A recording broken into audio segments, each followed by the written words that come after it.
আলাইহি ওয়াসাল্লামের সারাদিনের 44টি সুন্নত জানব।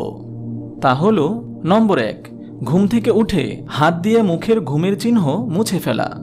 নম্বর 2, ঘুম থেকে জাগ্রত হয়ে দোয়া পড়া। নম্বর 3, মিসওয়াক করা। নম্বর 4, ঘুম থেকে উঠে নাকে 3 বার পানি দেওয়া, কারণ শয়তান রাতে নাকের ভিতর ঘুমিয়ে থাকে।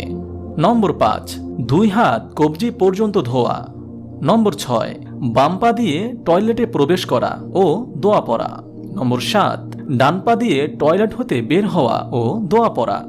নম্বর 8, অজুর সুন্নতগুলো পালন করা, যেমন বিসমিল্লাহ বলা, ডান দিক হতে অজু শুরু করা, কুলি করা, নাকে 3 বার পানি দেওয়া, 2 হাত কবজি পর্যন্ত ধোয়া, প্রত্যেকবার অজুর আগে মিসওয়াক করা, ঘনদাড়ি খিলাল করা, মাথা মাসেহ করা, 2 হাত ও 2 পায়ের আঙ্গুলগুলো খিলাল করা, অজুর শেষে দোয়া পড়া।